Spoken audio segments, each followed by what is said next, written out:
अस्सलाम वालेकुम। उम्मीद है बात के लेटेस्ट एपिसोड में आप सबको खुशामदीद। हमारे साथ गुफ्तगू के लिए शामिल हैं फ़ाज़ सलीम साहब, इनको हम दावत देते हैं। जी अस्सलाम वालेकुम। जी वालेकुम सलाम। जो सबसे पहले क्वेश्चन जो आपसे आज पूछने वाला है, जो करंट सिनेरियो में राना सनाउल्लाह साहब ने स्पीच की है कि कोर्ट्स में जो ज़ेर बहस मौजू है, उसमें कोर्ट्स का जो भी डिसीजन आएगा वो उनको कबूल नहीं है। यानी कि फुल कोर्ट बैठा हुआ है, सुप्रीम कोर्ट का कोई उनको बावर कराया कि सुप्रीम कोर्ट जो अदालत का जो होता है उसका फैसला सब पे बाइंडिंग होता है मानना। कोर्ट्स जो है मुआशरे का लंगर होती हैं, तो किस कैपेसिटी में इन पे कोई जो है वो नहीं लगनी, जो इसको तौहीन अदालत या कोई इनको कोई पूछने वाला नहीं है। ये क्या मावरा है, कानून है, ये क्या ऊपर से उतरे हुए उतार हैं, ये कौन लोग हैं, अपने आप को समझते क्या हैं, उनको कोई पूछने वाला नहीं सिस्टम में।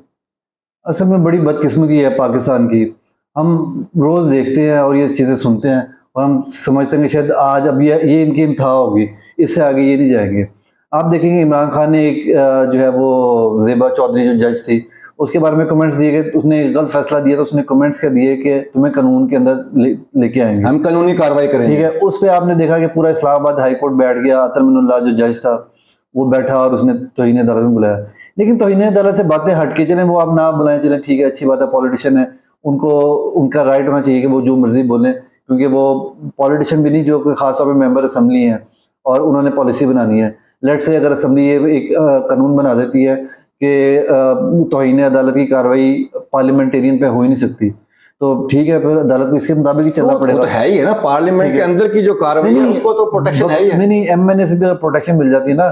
जितना अब जज है, जज के खिलाफ तो कोई कार्रवाई नहीं कर सकता। आज तो वो कानून नहीं है ना, तो उस पर हम बात नहीं कर सकते। वो तो आपका एक पॉलिसी मैटर तो वो हो सकता है, लेकिन आज नहीं है तो हम उस पर बात नहीं करेंगे। जो आज उन्होंने किया और कानून नहीं है, तो जो उन्होंने किया उस पर बरात पे तो हुई है ना। मेन मसले पे डिफरेंशिएट ना करें। देखिए, वो तो ठीक है, वो नाइंसाफी तो लोगों को नजर आ रही है। मेन जो मसला है, मेन मसला ये है कि आप क्या कह रहे हैं इस पे। कोर्ट में बेसिकली केस क्या है? केस ये है कि हमारे मुल्क में अदालतें हैं, दहशत गर्दी की अदालतें भी हैं, हाई कोर्ट भी है, सुप्रीम कोर्ट भी है। आप नून लीग ये कह रही है कि जी जो लोग हैं उन लोगों का ट्रायल जो है वो मिलिट्री कोर्ट में होगा, वो सिविलियन है, उनका ट्रायल मिलिट्री कोर्ट में होगा।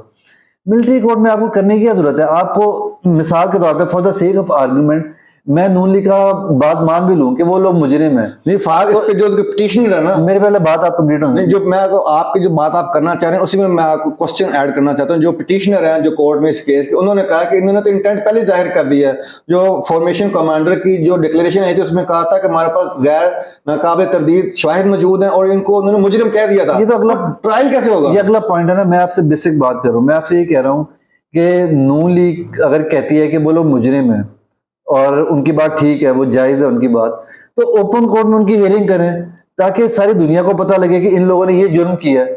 लेकिन अगर एक बंदे ने जुल्म किया है, एक बंदे ने जो है वो किसी को मारा है, कत्ल किया है या चोरी की है या कुछ भी पाकिस्तान का कानून तोड़ा है, तो ओपन कोर्ट में हियरिंग करें। जब आप एक बंदे को मिलिट्री कोर्ट में भेज देंगे जिसकी हियरिंग जो है वो पब्लिक नहीं होगी, तो फिर तो हो सकता है एक मुजरिम को भी जो आप वो हीरो बना दें। तो लोग तो ये समझेंगे ना कि आप मिलिट्री कोर्ट में इसलिए लेके गए कि वो मुजरिम था नहीं, आपने जानबूझ के उसको सजा दिलानी थी, जबरदस्ती करनी थी, इसलिए आप मिलिट्री कोर्ट में गए। और यही जो नून लीग है, जब नवाज शरीफ की बारी आई थी, जब मुशर्रफ ने मार्शल लॉ लगाया था, तो ये लोग हमेशा मुखालफत करते थे। ये जो तारड़ साहब है, जो वजीर कानून है, ये हमेशा से आसमा जंगी ग्रुप में ये मिलिट्री कोर्ट की हमायत करते रहे।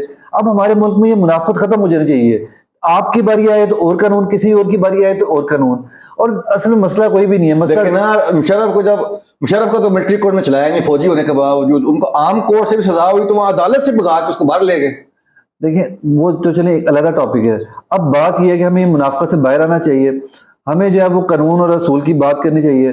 प्रॉब्लम नून लीग का सिर्फ एक ही है। वो प्रॉब्लम क्या है? वो इतने खौफजदा है, उन्होंने मुल्क का इतना बेड़ागर्क कर दिया है, और उनके पास जो एक कुछ चीजें बची थी ना, कुछ जोकर्स बचे थे, इसहाक डार जैसे या शहबाज शरीफ जैसे, जिनको हमेशा वो कैश करवाते थे कि हम बचपन में, मुझे याद है कि मैं शायद 6-7 साल का था, तो मैं सुनता था जी शहबाज शरीफ जो है वो सुबह 5 बजे काम पे पहुंच गए और उन्होंने ये कर दिया, फलाने को मुअत्तल कर दिया, इधर ये कर दिया, उधर वो मुअत्तल कर दिया। हमें लगता था कि कोई पता नहीं ऐसा बंदा है कि जो पेरिस में और न्यूयॉर्क में और कनाडा में उन लोगों को भी इस बंदे से सीखना चाहिए कि कैसे काम होता है। और नेट रिजल्ट क्या होता था? हमेशा से जीरो। जब हम बड़े हुए, हमें शऊर आया, पहले तो हम अपने माँ बाप के, देखिए हमारे जो डीएनए में चल रहा था, या हम अपने माँ बाप से जो सुनते थे, हम उस पर ईमान ले आए हुए थे। जब हमने प्रैक्टिकली देखा, जब हम बड़े हुए, हमें शऊर आया, हमने अपना तालीमी निज़ाम देखा, हमने पुलिस का निज़ाम देखा और बाकी सारी चीजें देखी, तो पता लगा ये तो एक जोकर था, ये मस्खरा था, ये एक्टिंग करता था, करता करता कुछ नहीं था। बंदा मुअत्तल होता था, 4 दिन बाद जो है वो उससे अच्छी सीट पर जाके लग जाता था और लोग समझते वाह वाह वाह तालियां बजाते थे। तो बेसिकली एक स्टार प्लस का ड्रामा चल रहा था वो, और अब वो ये चीजें एक्सपोज हो चुकी हुई हैं। अब इन्हें पता है कि इमरान खान को कोई हाथ पांव ना बांधे, उसको इस दुनिया से जो है वो उसको मार ना दे, तो हम इलेक्शन नहीं जीत सकते। इसलिए जब आप देखेंगे कोई बात आती है, नून लीग हमेशा हर वो काम करती है कि इमरान खान और फौज की लड़ाई हो आपस में, और वो एक चीज समझते नहीं है। पाकिस्तान में 70-80%, बल्कि शायद इससे भी ज्यादा लोग इमरान खान के सपोर्टर हैं। अगर आप इतना बड़ा जुर्म कह रहे हैं ना, देखिए कोर्ट कमांडर हाउस तो एक बिल्डिंग थी ना, उस बिल्डिंग पे नहीं होना चाहिए था हमला, जो कि बड़ी गलत चीज है। जिनमें नौजवानों ने, चाहे वो इन्होंने साजिश की या चाहे कुछ नौजवान जो थे वो ऐसे ही मोटिवेट होकर वो अंदर चले गए, जो गलत था। पीसफुल प्रोटेस्ट होना चाहिए हमेशा से, लेकिन चले वो एक बिल्डिंग थी, वो एक घर था। लेकिन आप जो कौम की बुनियादें हिला रहे हैं, आप 70-80% अवाम को अपने सियासी मकासद के लिए फौज के सामने लाके खड़े हो रहे हैं। तो आप चाहते क्या हैं? आप चाहते हैं इस मुल्क की बुनियाद हिल जाए, दुश्मन हमला करे और फौज के साथ खड़े होने वाला कोई ना बचे। आप क्या मुल्क के साथ करना चाहते हैं? ये सोचना चाहिए फौज को भी। फौज को सर्वे कराना चाहिए कि लोग किधर खड़े हैं, लोग किसके साथ खड़े हैं। आप नून लीग की वजह से आज लोगों के अंदर फौज में नफरत फैल रही है, जो कि बड़ा एक मुल्क के लिए सबसे शर्मिंदगी का मुकाम है। जब कोई मसला होता है, आप देखें, आप इनकी पिछले 6 महीने की, साल की तकरीरें निकाल के देख लें, राना सनाउल्लाह, और आप देखें सबसे खतरनाक बयान किया उसका बयान ये नहीं कि हम फैसले को नहीं मानेंगे। क्या कह रहा है? रियासत ने और हमने, यानी फौज ने और हमने फैसला कर लिया, सुप्रीम कोर्ट ने अगर इसके अगेंस्ट फैसला दिया, हम फैसले को नहीं मानते। तो आप कर क्या रहे हैं?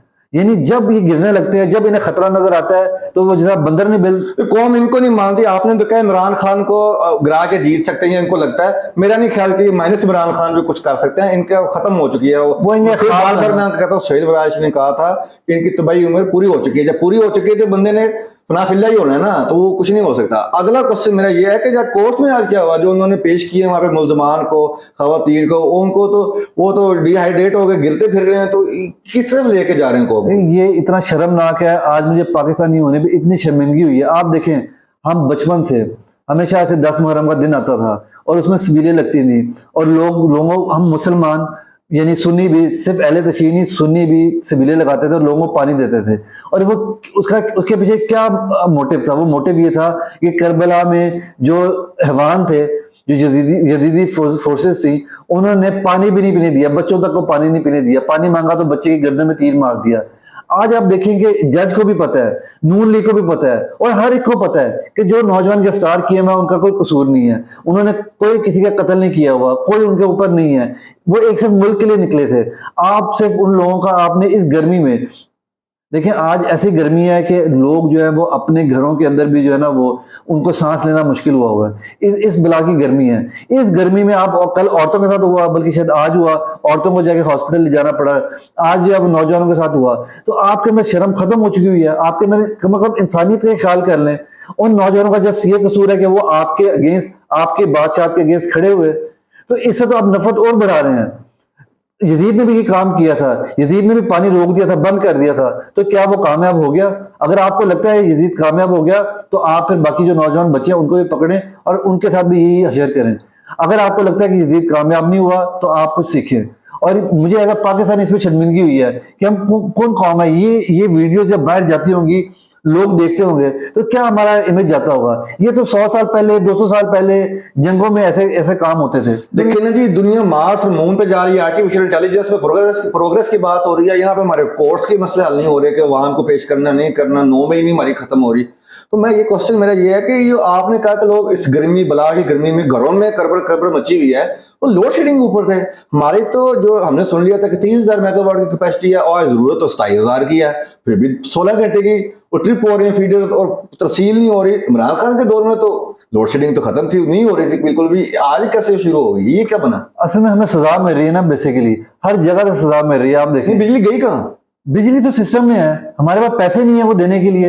ये ऐसे ही है ना, आप देखें, अब आप मुझे बताएं, जो एक लोअर मिडिल क्लास घर है, उनके हर कमरे में चाहे एसी लगाओ, उनके पास कैपेसिटी नहीं है। ये इसहाक डार जैसे, शबाज शरीफ जैसे जोकर्स ने उनके ये छोड़ा ही नहीं है उनको इस जोगा कि वो लोग अपने बिजली का बिल दे सके। वो तो देख रहे होते हैं ये टाइम गुजरे, रात के 11 बजे तो हम एसी चलाएं, फिर अब सुबह के 5 बज गए तो एसी बंद कर दें। ये वाले हालात चल रहे हैं, ये वाली पाकिस्तान में और ये मुल्क के साथ हो रहा है। मुल्क में इंस्टॉल कैपेसिटी तो है 30,000 मेगावाट की, शायद इससे भी ज्यादा है, लेकिन हमारे पास फर्नेस ऑयल के बाकी चीजों के पैसे ही नहीं है, डॉलर की कमी है। उसको बचाने के लिए लोड शेडिंग आज हो रही है। ये तो दावे करते थे हमने लोड शेडिंग खत्म कर दी, और इमरान खान के दौर में तो लोड शेडिंग वाकई में प्रैक्टिकली भी खत्म हो गई थी। उसके दौर में जो गर्मियां आई, लोड शेडिंग तो नहीं हुई थी। अब लोड शेडिंग कैसे हो रही है? इन्होंने तो आगे मुल्क बचा लिया ना, ये कहते हैं डिफॉल्ट बचा लिया, हमने आगे मुल्क बचा लिया, हमने मुल्क को आगे तरक्की की राह पे ले गए। ये तरक्की की राह है कि मुल्क के अंदर बिजली नहीं आ रही, और जो अगर बिजली आ रही है तो वो भी एक अजाब है बिल की सूरत में। लोग बिल ही नहीं दे सकते। देखिए ना, मुझे आज बताएं कि अगर एक घर में 1-1.5 टन का एसी चलता है, और वो इस गर्मी में, सख्त तरीन गर्मी में वो 24 घंटे एसी चला लें, तो वो तो सारी तनख्वाह उनकी बिजली के बिल में निकल जाएगी। तो हम किधर जा रहे हैं? तो नहीं, अच्छा, यहाँ पे हमारा ये वो मसले हैं अवाम के जो हल तलब हैं, और हमारी तवज्जो किधर है? वहाँ पे फाइज साहब का डिसेंडिंग नोट आ गया क्या? और अगर मिसाल के तौर पे जो आखिरी इस नशिस्त का मैं जो आप आखिरी क्वेश्चन पूछना चाह रहा हूँ वो भी इसी के हवाले से है कि मिसाल के तौर पे अगर वो कोर्ट का कोई भी डिसीजन आता है आइदर वे, हक में या खिलाफ, तो उसका फिर इम्पैक्ट क्या होगा? अगर हक में आता है वो तो कह रहे हैं मानेंगे नहीं, अगर खिलाफ आता है तो फिर कोर्ट की कोई स्टैंडिंग नहीं बचती। तो ये किस तरफ देख रहे हैं, किस तरफ जा रही है? ये तो जो मुआशरे का आखिरी लंगर उसकी अदालत उसमें होती है, अगर वही लंगर उठ गया तो फिर तो हमारा तो वो जो यूनान में कश्ती डूबी है, हमारा भी वही हालात है। देखिए प्रॉब्लम क्या है, आप मुझे बताएं कि कोई दुनिया में इंडिया की चले मिसाल ले लें, मैं आपको गारंटी देता हूँ, हालांकि मैंने स्टडी नहीं किया, मैं आपको गारंटी देता हूँ, आप इंडियन चीफ जस्टिस के साथ से देखें, आपको उसका ऑफशोर कोई फ्लैट मिलेगा? फायदा ऐसा है कि उसने तो अपने बच्चों के लिए ऑलरेडी बना चुका हुआ है फ्लैट्स, वहां पे जायज या नाजायज जो भी अल्लाह जाने उस पैसे से। जवाब तो नहीं दे सका, अगर जवाब नहीं दे सका तो नाजायज ही कहेंगे ना हम उसको। उसका क्या स्टेक है? उसका स्टेक जो तनख्वाह है, 2 महीने से वो केसेस नहीं सुन रहा पर तनख्वाह ले जा रहा है, 15-20 लाख जो तनख्वाह ले रहा है, और इससे भी ज्यादा जो बिजली गैस उसको मिल रही होगी वो कुछ 40-50 लाख में जज पड़ रहा होगा हमें। तो किस बेसिस पे ले रहा है? कैसे वो उसको हलाल करेगा अगर वो केस ही नहीं सुन रहा? उसने कहा मैं तनख्वाह लेने से मैं इनकार करता हूँ, उसने कहा कि मुल्क के अंदर बुरे हालात है, चीफ जस्टिस ने कहा कि मैं अपने हिसाब से बेच के हराम का माल सही बेशक फ्लैट बनाया, मैं बेच के मैं सबसे पहले डॉलर पाकिस्तान में लेके आता हूँ। ये लोगों को समझ से क्या है? इन्होंने तो अपने लिए इनके बच्चे बाहर हैं, फायद साहब के बच्चे बाहर हैं, इसके फ्लैट्स बाहर हैं, इसको क्या लगे? इनका तो सारा कुछ चल रहा है, इनको क्या लगे बिजली का बिल कितना आ रहा है, इनको क्या लगे लोड शेडिंग हो रही है कि नहीं हो रही? इनके लिए तो जनरेटर है, तो इस तो आम आवाम रही है। ये तो लूटने आते हैं। जिन्हें देखिए ईस्ट इंडिया कंपनी, देखें गोरे जो थे वो सब कॉन्टिनेंट में लूटने के लिए आए, कारोबार की गर्ज से। उन्होंने लूटा, जब वो लूट सारा उन्होंने अपना गुलाम बना लिया, उसके बाद वो वापस चले गए। तो इन लोगों का भी तो सारा कुछ बाहर है, ये लूटने के लिए आते हैं। कोई यहाँ पे आके जज लग जाता है, कोई यहाँ पे आके ब्यूरोक्रेट लग जाता है। आप ब्यूरोक्रेट को चेक कर लें, सबके बाहर की जायदादें भी हैं और पासपोर्ट भी हैं, उनके लिए तो कोई मसला ही नहीं है। उन्हें तो पता है कि आज मुल्क गिरा। नहीं, ये तो ठीक है ना, ये जो वो कर रहे हैं उनका वो है। मैं कह रहा हूँ इम्पैक्ट क्या होगा दोनों सूरतों में? में थोड़ी सी हमने बात कर ली कि अगर जो सीन हक में आ गया तो हुकूमत करीब मानेंगे नहीं, उसके अलग रिपरकशन है। अगर अदालत ने इनकार कर दिया कि हाँ ठीक है चलाओ अपनी, एग्जैक्टली आपका पॉइंट सही है कि मुझे नहीं समझ आ रहा कि राना सनाउल्लाह पैनिक क्यों कर रहा है। वो पहले भी ये पैनिक करके थे जब इन्होंने इलेक्शन के लिए वो सुप्रीम कोर्ट के बाहर वो किया। इन्हें समझना चाहिए कि अताब बंदयाल जो है, चले इनसे नहीं मैनेज हुआ हुआ, कहीं से तो वो मैनेज हुआ हुआ है, तो इनको भरोसा करना चाहिए उस पर। तो मेरे ख्याल में तो इनके हक में ही फैसला आएगा। हक में फैसला ये भी होता है ना, 14 मई को इलेक्शन होना था, तो अपेरेंटली तो नून लीग के खिलाफ था। का फैसला वो सही है। उस टाइम कुछ बेचारे मासूम लोग समझ रहे थे कि बंदयाल खड़ा हो गया, डट के खड़ा है और उसने हमारे हक में फैसला दे दिया। अब उन्हें समझ आई कि क्या हुआ था। अब भी ऐसे होगा, ऐसे कोई दरमियानी फैसला दे देगा वो ना 3 में ना 13 में। अताब बंदयाल साहब को जो उनके तहम्मुल के जो मद्दाह लोग हैं वो भी अब उनको डिफेंड नहीं कर पा रहे कि जो है ना, जब ज्यादा तहम्मुल होता है फिर मीर जाफर पैदा होते हैं, फिर टीपू सुल्तान वाला उसका अंजाम होता है। तो स्टैंड तो कहीं ना कहीं लेना पड़ता है, एक इंसानियत का तकाजा है ये। जी नाज़रीन, आज की गुफ्तगू आपने सुनी और इस पर अपने आरा का जो हमें इजहार कीजिए कमेंट्स के जरिए और हमें दीजिए इजाजत। अल्लाह हम सबको हामी व नासिर हो। अल्लाह ने के बाद।